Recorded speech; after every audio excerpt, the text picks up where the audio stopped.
Oh, what is up everyone? This is OJ over here from PlayerEssence and welcome to another PE Nintendo Switch news video. Today, we're expanding upon the whole Japanese developer interviews about the Nintendo Switch. So last time I talked about Platinum Games, I talked about Atlus, and Bandai Namco. So this time I'll actually be going over what Koei Tecmo, Square Enix, and Level 5 had to say on the matter, in addition to Capcom as well. So let's go ahead and get right into it. So Koei Tecmo Kenichi, who's the brand leader of Omega Force, developer of Tokiden, Nobunaga's Ambition, and Dragon Quest Heroes, he gave his thoughts on the presentation first. Quote, "I thought it was great. It's like Nintendo crammed all of its best parts of things they've ever done into one system. I think the idea they've come up with where people have fun from looking at each other while playing," he's talking about 1-2 Switch, "instead of the screen will be really influential, though it was disappointing that they didn't announce any details on their online service." So let's talk about this first before we get into what Square Enix has to say. 1-2 Switch is actually one of the best-selling games in Japan at this point when it comes to the COMG charts and the pre-orders. I think that game was definitely designed with Japan in mind, and I think that it's going to do very well over there. And if this system, the Nintendo Switch, actually takes off in America for families, I think 1-2 Switch can also be a game that does very well going forward for them in the future. So it might not be for everyone, but there is a market of gamers out there that would probably like to play something like that, or the expanded audience that would like to play that. So he talks about the online service and how they didn't go into that. Obviously, he's developing Dragon Quest Heroes. He knows about the online service, but he wanted them to talk about it a little bit more. And I have to agree, Nintendo spent a lot of time on 1-2 Switch and on ARMS in the beginning with the big cinematic presentations and all of that with those two games. If they cut both of those in half, they took a little bit of that time that would have been made extra to talk about their online, I think the presentation would have had a better overall feel and flow to it, because those two games took up way too much time, in my opinion, at the beginning of it. So I definitely agree with him there, and maybe they should have talked about their online service, but it's okay because they'll talk about their online service probably in a direct coming up pretty soon, because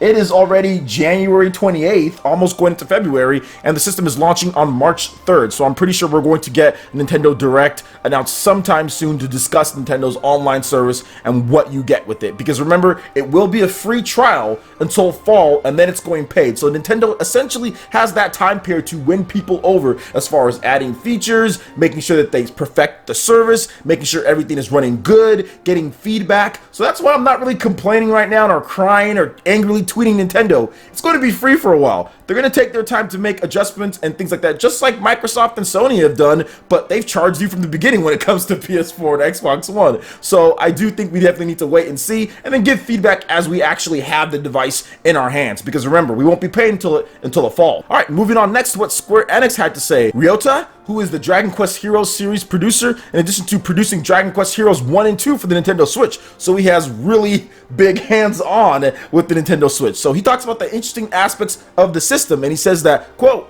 "HD Rumble and the evolution of the gyro controls in the Wii remotes. If developers make good enough use of them, I think they can surpass the innovations that were achieved with the Wii. So I'm really looking forward to their results. HD Rumble is hard to understand without experiencing it in person, but it is really amazing. We've included functionality for it in Dragon Quest Heroes 1 and 2 for the Nintendo Switch, so please look forward to that." And I think for me, that game, I was already going to get that game. I was going to get it on PS4, but when I heard that it could come to Nintendo Switch, I kind of held off a bit. But the fact that HD Rumble is included in there, and you're going to be able to feel like the jelliness of a slime and the roughness of a boulder, and even more that they've talked about and they've teased, I definitely think that, to me, that is like a system seller for me. It's a system seller because to have that HD Rumble in there and all this good stuff that developers are saying about it, I've already discussed this before, but Rumble was very influential with the N64 and the Rumble packs, and has become a standard at this point. I wonder how many other companies, whether Microsoft or Sony, or maybe even third-party peripheral developers, people who make controllers and stuff,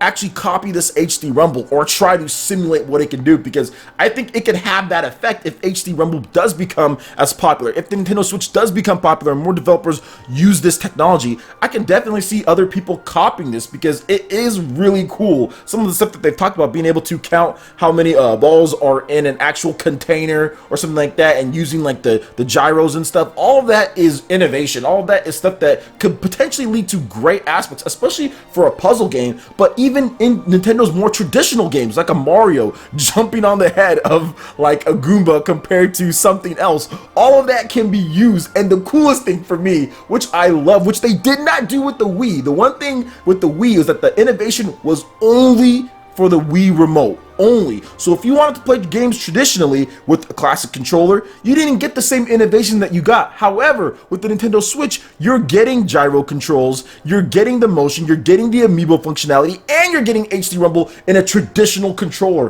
And I think that's the biggest thing that separates the Nintendo Switch from the Wii when it comes to what this system can do. It's built with innovation or new, gimmicky, whatever you want to call it. It's built with that in mind, not only for the casual consumer that maybe wants to use or play a 1-2 switch, but also for the core consumer who wants to play something like Dragon Quest. So that's what I love about this system. Next, moving on to level 5, Hino, the CEO. He gave his thoughts on the presentation first. As a developer, I was aware of what the hardware would be like to some extent, so there wasn't much that surprised me during the presentation, but I found their sales strategy very interesting. The home console industry is in a tight spot at the moment in Japan, he's saying, with the threat of the smartphone gaming market looming over it. I wonder what kind of strategy Nintendo will employ. It is really very interesting that Nintendo chose to release new hardware at this time. Please be a huge success. I would also like for level 5 to develop an appropriate game on the hardware. And he talks about the interesting aspects of the Switch. Can I be blunt?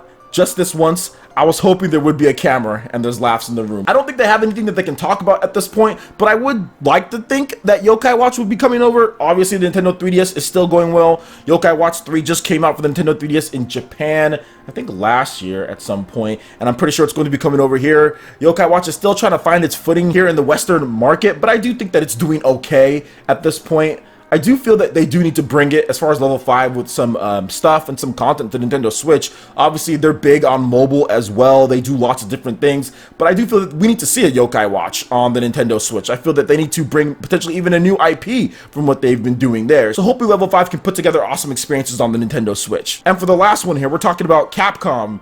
Ryozo Tsujimoto, who's the big dude, the producer of Monster Hunter. So here is his thoughts on the presentation.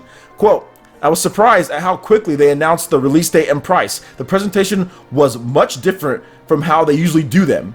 They carefully explained each of the Nintendo Switch's features one by one. I was impressed by everyone's acting abilities as well. He then goes into the interesting aspects of the Switch. There's a lot of them, but personally I'm interested in the vibration. I didn't think it was possible to enhance the vibration features any further. So that's something that I think a lot of people didn't think. When you thought about like Rumble, like what did you think Rumble could go to next? Like it can rumble harder or it can rumble differently? Nobody even thought about that. I think it's really interesting that he targets the HD Rumble and the vibration feature, but I feel that Monster Hunter would probably be the best suited for this type of feature when you're playing on that Pro controller, and I hope that they do what the Dragon Quest producer with Dragon Quest Heroes 1 and 2 is doing, and they incorporate that into a Monster Hunter game on the Nintendo Switch. I know Monster Hunter XX is out in Japan and it's coming out here in North America, and I would love for them to just really make a full-blown Monster Hunter game for the Nintendo Switch. I think that's what the system needs, and that would be a big system seller in Japan, and it's coming more here in America. People are really liking the Monster Hunter franchise. Monster Hunter 4 did really well, and it actually helped boost hardware sales here in North America. So